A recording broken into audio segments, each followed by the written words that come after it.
vous êtes également chef d'établissement de ce lieu, parce que vous gérez aussi ce lieu. Oui, je suis avant tout chef de cuisine, c'est sûr, mais enfin, il faut un chef de cuisine aujourd'hui, c'est un patron, c'est un chef d'entreprise.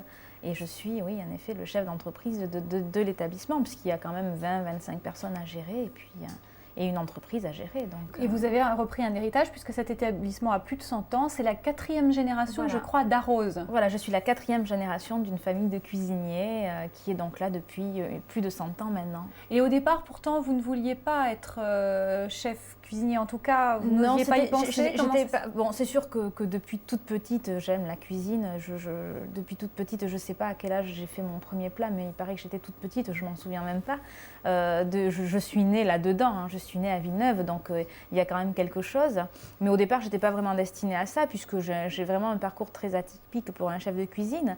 J'ai fait mes études tout à fait normalement, j'ai passé mon bac, j'ai fait Subdeco, et à la sortie de Subdeco, j'avais plusieurs choix, plusieurs possibilités. Et quand se fait la révélation alors? La révélation, elle se fait quand je rentre chez Alain Ducasse. Il cherchait à l'époque quelqu'un, il était en pleine ascension, il venait d'avoir ses 3 étoiles au Michelin. Il avait 2 ou 3 secrétaires, mais il ne savait pas vraiment comment les fédérer, etc. Donc il cherchait quelqu'un pour faire ce travail-là. Il cherchait un bras droit, en fait.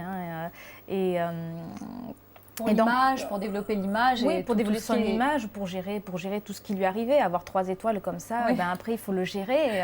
Et puis bon, lui, Alain Ducasse est un chef, je pense, un peu différent des autres. On voit bien aujourd'hui dans ses activités.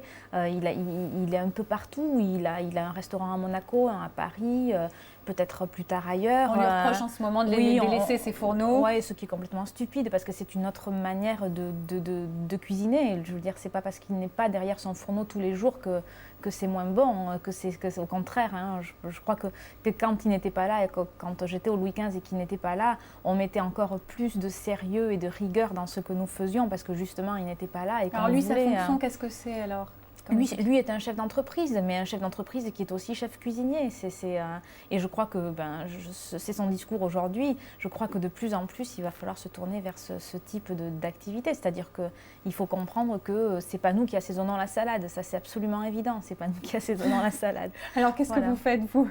Quel est votre rôle? Mon rôle, moi, je suis énormément dans les fourneaux. Je suis dans les fourneaux parce que bon, je viens d'y rentrer et c'est ma passion et j'aime ça. Donc, et puis, il faut quand même que je me fasse une place. Il faut quand même que j'arrive disons, à transmettre ma philosophie, ma façon de voir les choses à une équipe, ce que lui déjà a fait. Oui, parce que je précise que vous avez 30 ans, voilà. Qu'on vient de, par exemple, le Goemio 98 vous décerne 2 toques, vous en promet une 3e, la critique est assez unanime, vous faites partie.